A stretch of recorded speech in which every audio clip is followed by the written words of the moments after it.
I've covered the progress of SeaNet periodically on this YouTube channel over the years, and I have to say I've found their growth to be fascinating on so many different levels. For those of you who don't already know, SeaNet offer a structure that allows people to co-own a super yacht with all of the advantages that come from sharing the costs, but reducing and sometimes even eliminating some of the disadvantages. In an early video, I mentioned that I used to work for a company that tried to find a way to allow people to co-own a yacht, but we just found it too complicated. And I'm so impressed with the way that SeaNet have overcome the contractual challenges associated with this. Now, I'll put a link to some of those older videos at the end of this video so that you can get some background.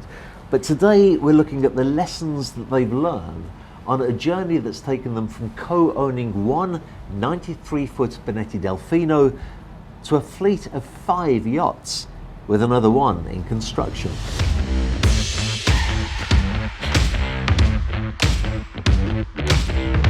And what a fleet it is. 4 Benetti yachts and 1 Azimut Grande, all with active and busy schedules, all managed by SeaNet and all kept in astonishingly pristine condition. But how have SeaNet accomplished this challenging feat? I started by talking to the founder, Matti Zadnikar, to ask him that very question.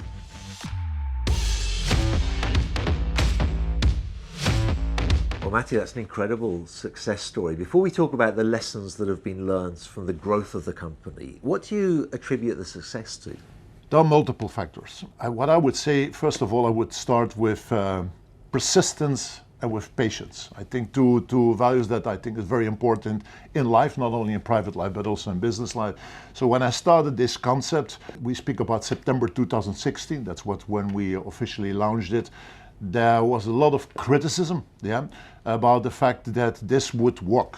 Would people who are wealthy, who had the money to buy a yacht, would they really even consider the option of sharing a boat? So, and it has not been an easy journey. So I have to be very correct. It's correct that we now, after 5.5 years, that when we now look back, we have 6 boats in the fleet. So 5 effectively under management and 1 under construction that will come next year in the fleet.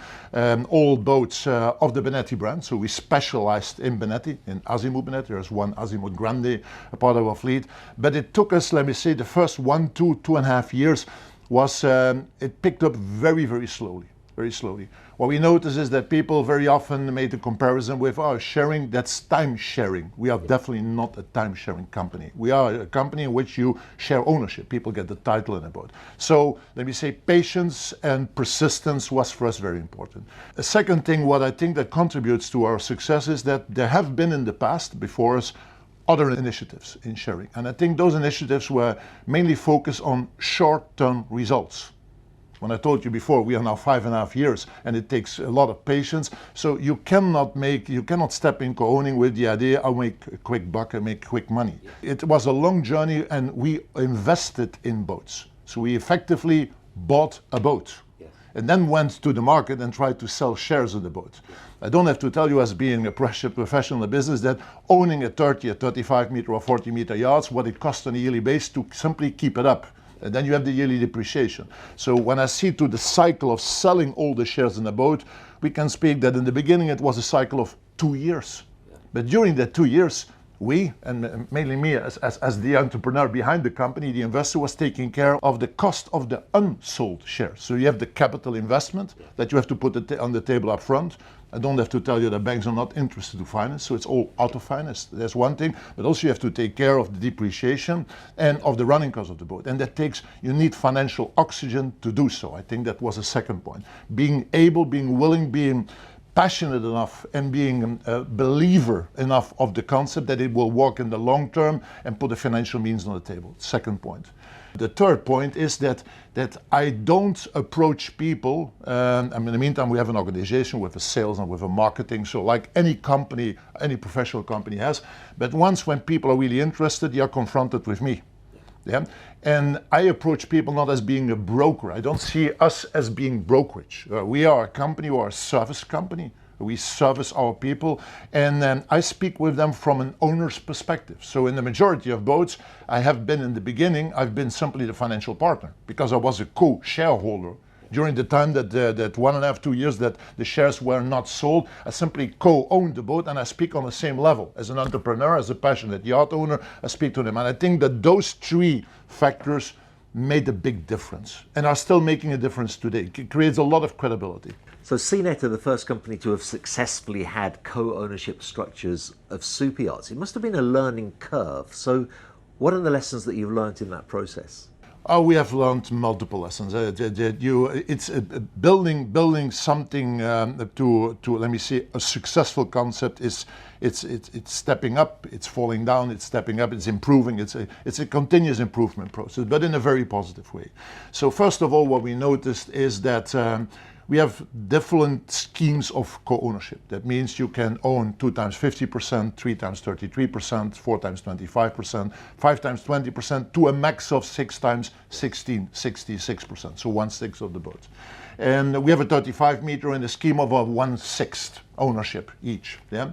And what we notice, it's doable. We are doing it. And I must say that for the majority of our owners, it's a very, very nice configuration, because you lower the cost. The lower the part of the share that you take, the less money that you have to put upfront on the table to buy it, but also to maintain it. But from the other side, you have to be willing to accept that your flexibility with 6 partners is more limited than when you have a flexibility with 3 or 4 partners. So what I learned now is that I have to take the decision in favor of people who will become future owners, and we reduce. So now our standard offering is not going further than 4 owners. Okay, so 4 times 25%. is the sweet spot. That's the sweet spot from a financial perspective. It's still very attractive financially. You pay 1/4 of the purchase price. You pay 1/4 of the running cost and the management fee. That's still, but you get more flexibility. You get also more time. Yeah, but mainly the flexibility part is the most important one. So that's from a time perspective.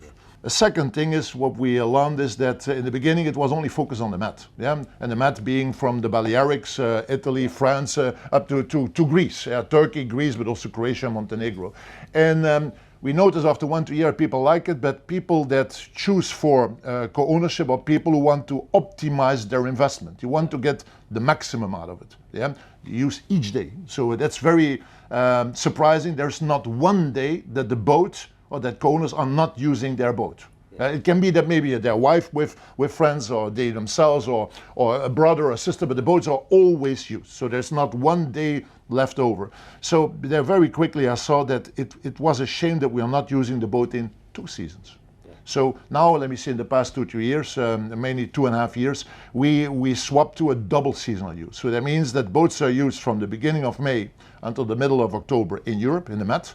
We move around. Each year we have different itineraries that we do. But in the winter time we go to the Caribbean, or we go to the Bahamas, and we even planning with owners with some of the boats to go to Asia. So we have a double scheme, so there you optimize the use of boat. So people get more usage out of a boat. And being, let me say, 2 weeks in the winter in the Bahamas and the Caribbean or in Asia is a very nice idea, and you get more out of your boat. I think that's also something that we learned. I must say what worked well, that is simply a confirmation. So everybody from day one, also there we were completely atypical for the market in our size. So we are on the 30 to 50 meter size, but we have from day one been full rotational for crew. So all our crew on the rotational scheme, and this is really confirmed to be the model to work in. Yeah, so the people are very happy in that.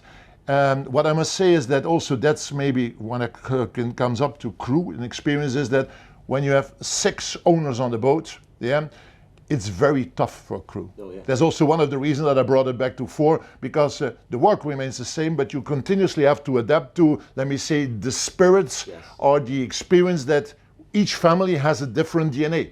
And you have continues to adapt. Each 14 days, when somebody comes on board, you have then the changeover during 2 days. Another family comes and you have to readapt to a different mentality, a different demand, a different type of owner. And it takes a lot of crew. So also there we said, no, we limit it to 4, what is perfectly feasible. So that are a little bit, in general, the lessons that we learned. And with regard to people's requests for yachts, have you ever come across people who love the idea, but just not necessarily with the yachts that you have? No, I think also that's also a lesson learned. So I started with the business as being myself a passionate Benetti yacht owner. I love the brand, but I respect a lot of other brands. But let me say, there are people who love Ferrari, there are people who love Porsches. Both are great cars, yes. But everybody has his personal taste. So I was a Benetti, and I built our success based on Benetti yachts. With the big advantage that you get, we become more and more Benetti specialists. Yes. We will have now more 6 boats in the fleet. Between 29 and 40 meter. Believe me, we spend a lot of time in the shipyard. We know their warranty, so we know their management, their project management.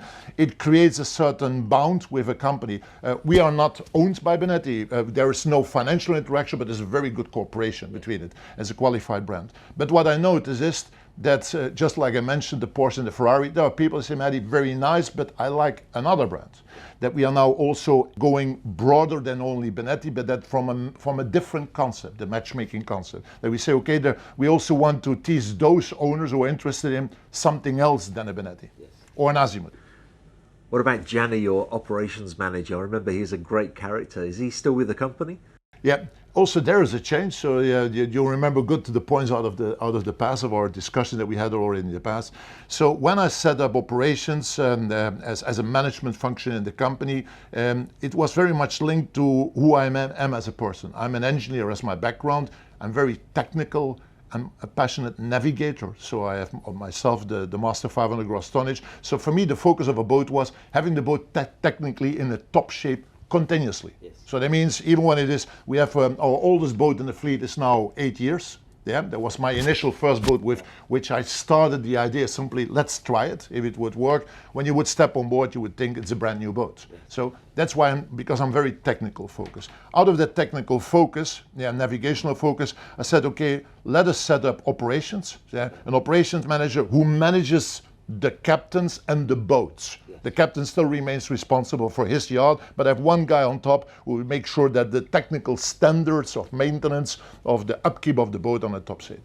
Something what was underestimated, there's also a learning curve, was that very quickly when people step on board with us, they get used and they see it as a standard that in SeaNet a boat is in a top condition technically and they are navigating in a safe way. So people aren't thinking about it, and something what was lacking was the experience side. Right. So the owner's experience side. So what we now did, we separated in the company the operations part. We're still taking care, that's Johnny's job, of the, let me say, the technical maintenance, the management of the captains, the engineers, the deckhands. Yeah, from one side, and this navigational safety, that's one side, but everything connected to interior, so the stewardesses, chief stewardesses, but also the kitchen, so people who are in direct contact with the owners is now coming under the hospitality management role. So we implemented an hospitality management role. Yeah.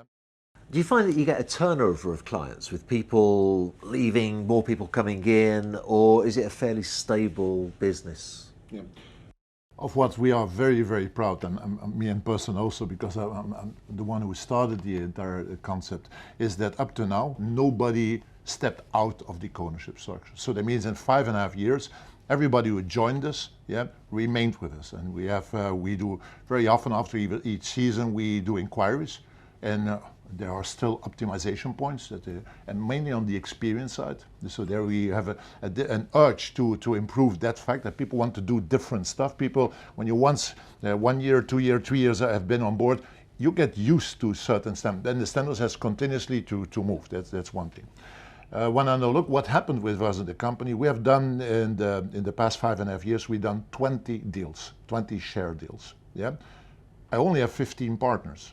So that means 5 of them, they are recurring deals. Yeah? So that means what we already had is we have 2 movements. You have a vertical movement where you move up. That means somebody, 2 of my owners, my first partners of day one, from the Benetti Delfino 93, so the older version of the 95, 93, they moved up to a Benetti Mediterraneo. So this was a move up vertically. You went simply 116 yeah. foot. So from a 28.5 meter boat to a 35.3 meter boat. So it's a significant step. And some of them are even now thinking about moving up to a new boat that we will get in the fleet that I have not yet spoken with you, but we will have next year a Benetti Oasis in the fleet. Yeah? So that's what I call vertically moving. Yeah? But we also have people that said, damn, this is a chance for me. I love my boat, yeah? And I want to buy more shares in the same boat, simply that I get more time. I can spend more time. People between the moment that they join and the moment of 2-3 years later, some people have sold their business, got in retirement, and people simply want to enjoy more the boat. So we have both movements. And now I have people on the 35 meter who are definitely interested to go on the 40 meter. And I even have interest for 50 and a 55 meter boat. So we have future plans also to go in that direction. So when they started with one yacht, I can imagine that you could pretty much cope with the company almost as a one-man band. But now you have 5 yachts, one in construction. What does the company look like with that many yachts to manage?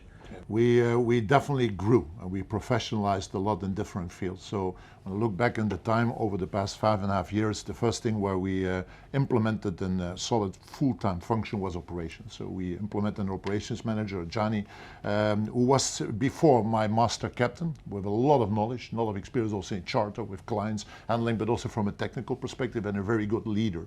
And that really worked well. So he's really focused very much on the recruitment of the qualified crew, yeah, but also on keeping the boats in the highest standards.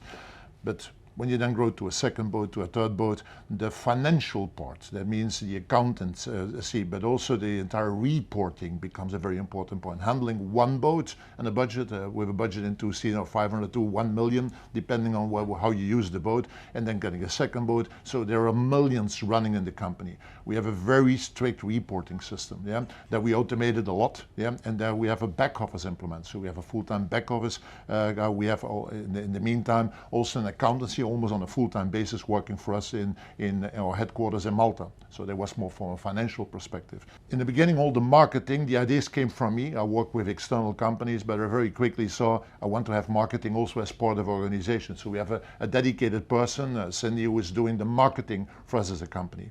So as we got more boats, more people involved, and more financials, more structure, there was also the demand to automate the follow-up of boats. So that means we implemented also a system for accountancy, but also a system for the management of the boat. So all the maintenance of boats is handled by a software system that we standardize within the company on each boat. All the financials we implemented, for example, the Revolut cards, so that people simply a captain picturize his photo and he links it to a category and it comes automatically in our accountancy, so that you almost have live online, you can follow up all the costs of a boat. Yeah?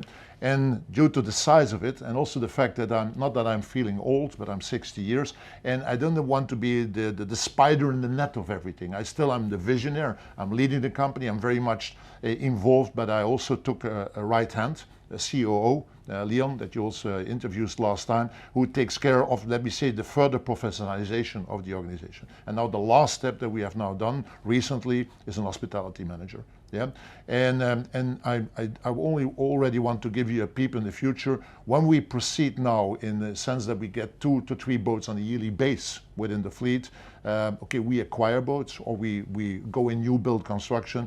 Definitely one of the functions as a surveyor, somebody who takes care of the build process, or something else than operations, will also become part of our organization. So I want to have the full scope of competence like any other professional company in the business.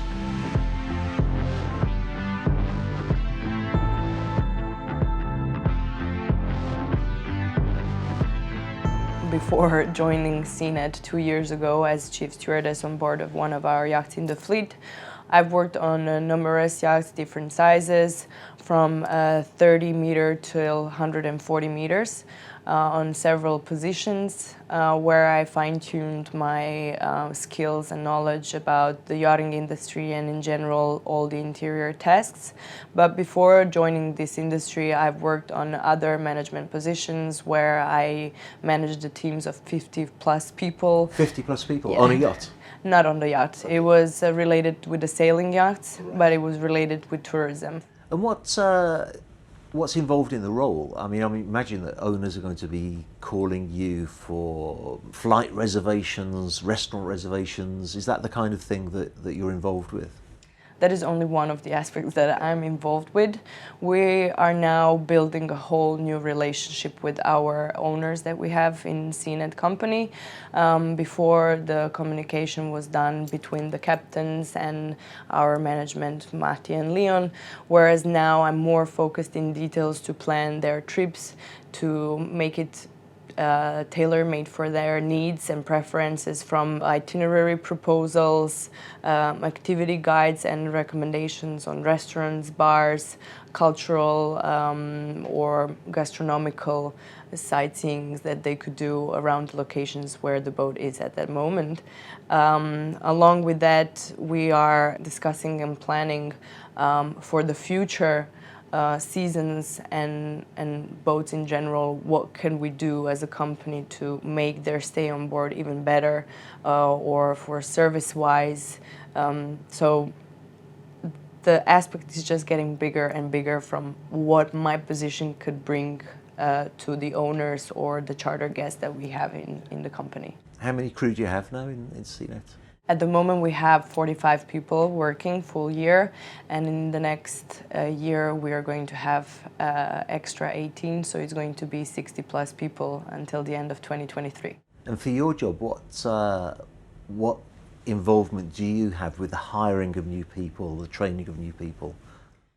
So it all starts with recruitment of posting a job application, going through all the applicants, doing the interviews, picking up the top candidates, where then Johnny, my colleague, and the captain we are looking the team for are doing the final stage interviews, and then we proceed with the next step, which would be the training of informing them about the standards of the company, in general of the rules of the boat, informing them about the owners that they will be working with, and then from that step on we continue our communication as each owner is coming prior to their trip to prepare everything as they need, request, or not even expected. And Matti actually was talking about how it's always been important to have a very high standard of the technical side of the yacht, that everything's working as it should be. And now, of course, you're making sure that there's an equally high standard for the service side and the hospitality side. So are you sending your crew to special courses to learn about what they need to be doing? How does that work? Well, we are doing the courses, the trainings in-house, internal. Our plan is in the next couple of years to have a personal SeaNet Academy where we will train personnel, not just for our needs, but for whoever wants to have a solid start to this industry with all the basic knowledge to enter and be a good candidate for any other boat as well, but of course primarily for our needs. At the moment I'm doing individual trainings with each new crew member that comes for interior department. As well, I've created throughout this last couple of years, let's call it a SeaNet Bible, with some daily rundowns of boss off, boss on period, as well with the fine details of housekeeping. It comes from explaining the smallest parts, how to handle the equipment on board, how to secure the place, how to secure yourself when using certain chemicals to treat certain materials inside of the interior, and then going in details about service, from different varieties of styles, setting up the tables, as well a little bit about the cocktails, the barista, cigars, or whatever that could implement them and reach their service abilities to perform for our owners. Do you think the people who are joining the industry as crew, do you think they know, like we were saying earlier, people arrive and there's this euphoria, or I'm on a yacht, I'm in Croatia, I'm in Monaco, and then the adrenaline level goes down because there's the reality of the hard work that needs to be done. Do you think people are ready for that, most candidates? I don't think this job is for everyone, and that's why I think it's very important to be transparent when we're talking about the job and the duties. One of the biggest assets of SeaNet company is that they recognize the hard work that crew does on the yacht, and due to that reason and the reason of 2 seasons per yacht, we have back-to-back rotation from the most junior position to the senior position, which is nothing to compare with any other company in this industry. And it just says that it is important to know that while you're on boat, you need to be 100% present and dedicated to perform your job at the best possible way, and then you have the earned holiday that you really need and require. Because these days it's very popular to see young ladies or gentlemen working on a yacht from all over the world, thinking that they have a one life opportunity to travel for free and get paid to do a little bit of washing here and there, where there's actually a full-on dedication, and it's for someone who wants to be part of hospitality and service for other people. So I think it's worth mentioning as well that you, of course, you're a stewardess, a chief stewardess, then chief stewardess working in the SeaNet fleet. So you haven't come from outside immediately to hospitality manager. Is that a common thing within SeaNet, or do SeaNet tend to outsource people from outside to bring them into the company? So the company's core idea is to first look at the crew that we have, and whoever has the biggest potential and has showed the initiative to grow inside of the company has the opportunity to prove themselves and step up to a senior position. And I think that is as well one of the main pushes for the crew that is working for this company, to understand that they're not taken so easily and not looked at, you can be replaced any second. So it is important for us to have people that are loyal, that are initiative, that want to grow personally but inside of the company as well. And I think it is important for a crew member to work for a company that you know has your back, is not going to replace you for the first hiccup that comes.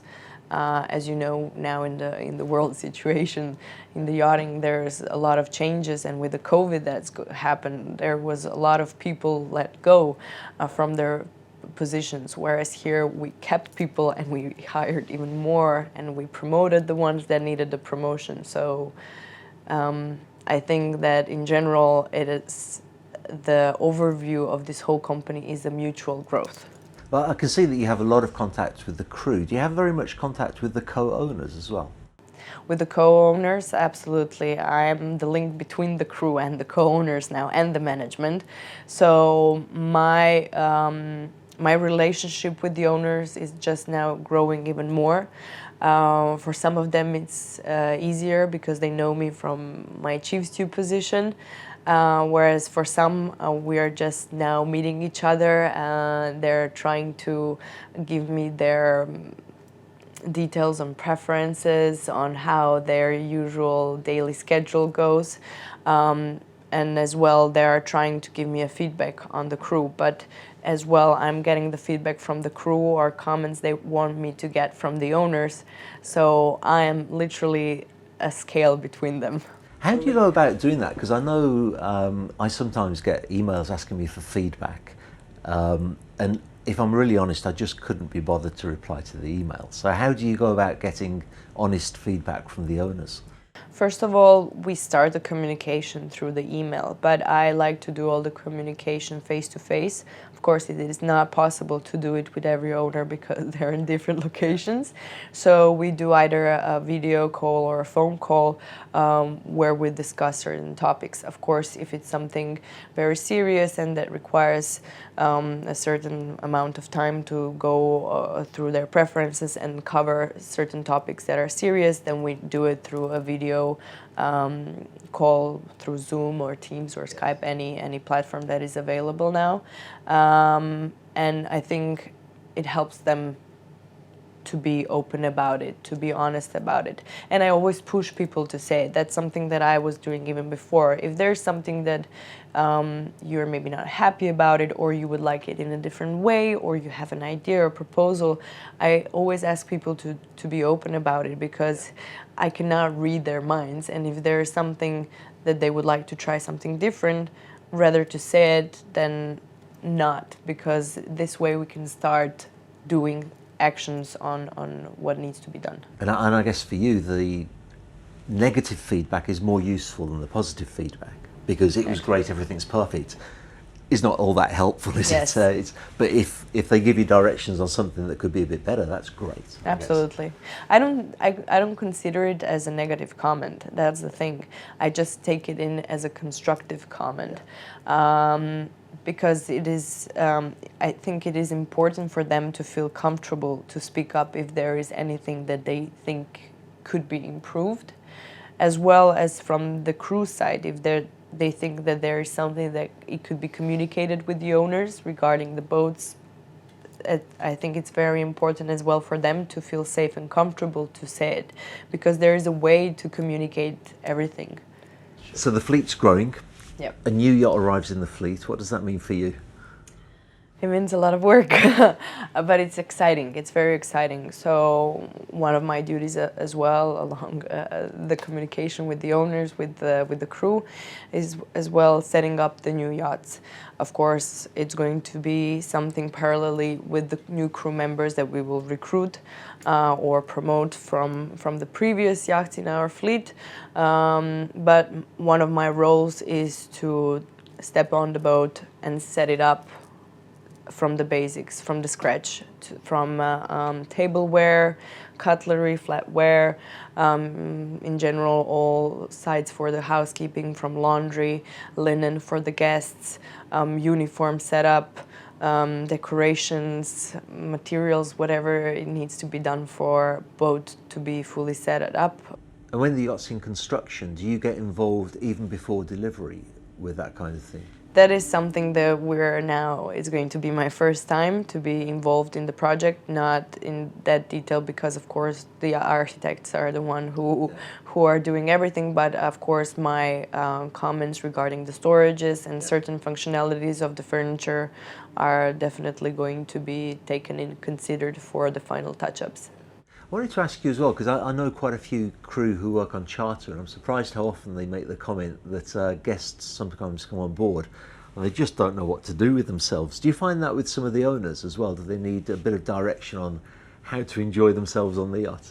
Absolutely, absolutely. There are people who know how to switch off from their everyday job and responsibilities and duties and just relax, and then there are people who really do not know how to just relax and take it easy and enjoy. So our duties as interior personnel is to find a way how to make their stay as pleasant as possible. We sometimes organize different theme parties for them even without their knowing. So we organize a casino dinner that could be rounded up with some nice cocktails that are themed, and that way we just make it a nice fun dinner with a private casino or something like that. Or we have an anniversary, or we have a Halloween or some holiday that is very big and important, then we try to make a private party for them. Somebody who is watching the video and they want to become crew on a yacht, how would you advise them to go about doing that? What advice would you give to them? So for someone who wants to join this industry, I would advise them to look into everything they need for a job role to join this industry, to understand if they have the abilities and skills to get that position that they're interested, and then just to be persistent, because it doesn't come overnight, it takes time, but if you want to do it, you are able to learn whatever. And with the guidance, I don't think it's any problem. And what's the best part of your job? It's very hard to be specific and point out only one thing. I really love it because it's versatile, I have ability to still be in contact with the crew. I'm coming from the crew background, so I like to stay in touch with the crew. I'm having now an opportunity to discuss with the owners a little bit more in detail, so I love that as well. I am moving around, visiting the boats. I have the ability to build something from the scratch, to have the standard of the company implemented. I think in general it's just the fact that it's so open for growth, because I'm sure that in next 2 years from now we're going to have even more options with this position that I'm doing now.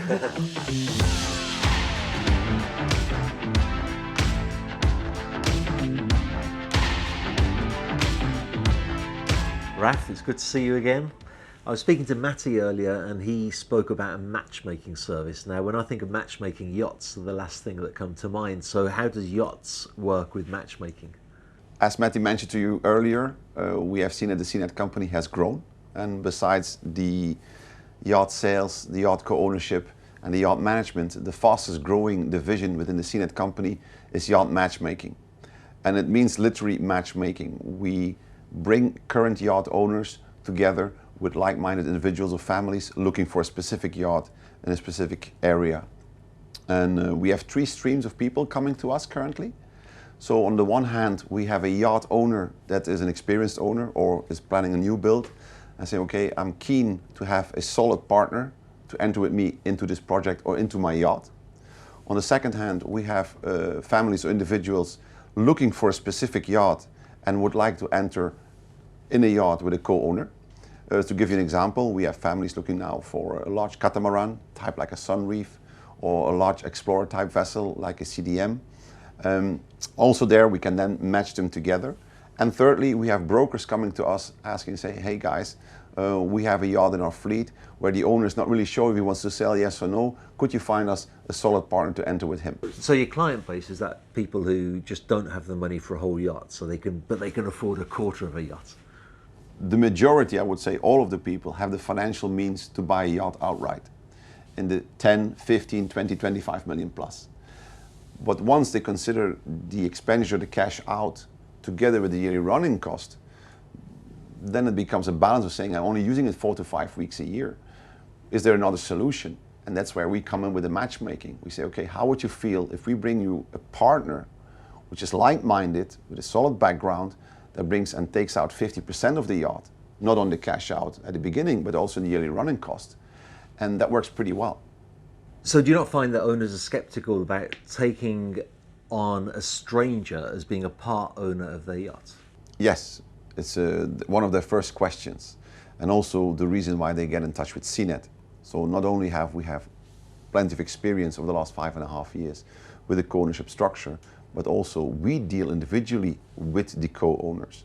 Meaning, if a yacht owner currently says, okay, Ralph, I'm happy if you would find me a 50% partner for my yacht, then it's our duty to find that 50% family or individual keen to join. Strong due diligence from our side to see who are his family, what do they like, where they come from. And once they enter in a contract with SeaNet and the partner for the yacht, it's our duty to communicate and structure everything. So the owner, it should be the least of his concerns and worry, because that's the reason he comes to us. So you said to me that one stream of interest is people who are looking to buy a yacht, but they don't want to commit the finances to buying an entire yacht. You also mentioned that another stream is people who want to sell their yachts, but they'd be happier to just sell a share in the yacht. But then you said that there's also interest from brokerages, and as somebody with a background in brokerage, I'm curious to know why brokers are interested in the service. We see over the last period of time a serious increase from inquiries from brokers. Not only have they recognized the offering that we have on the table, but they were looking at their own portfolio of yachts. And in there are multiple owners who are happy with their yacht. They love their yacht, they still want to keep using it, but they cannot justify having this 30, 40, 50 meter yacht and just using it a couple of weeks a year. So option A is we sell it, and then the owner will be unhappy because he lost his boat. Yeah. But now owners have another opportunity. The broker can contact us and say, hey, SeaNet, would you like to find, or would you be able to find a 30% or 50% buyer for my owner's yacht? And in that way, we make two people happy, yeah, the new owner and the current owner of the yacht. So do all of the owners know each other on each yacht? No, on the contrary. It's our responsibility to find the right individual, the right family to match with the current owner. It's SeaNet's duty and responsibility to make sure that the communication between the owners goes via us. All issues, all reservations, all documents, all contracts, we handle it to make sure that there is no headaches in the owner's side. Owners do not talk to each other, do not have any contact with each other. They want to make sure that there is an independent, objective third party involved to make sure there is a solid and rigid system behind it. And hence they come to SeaNet.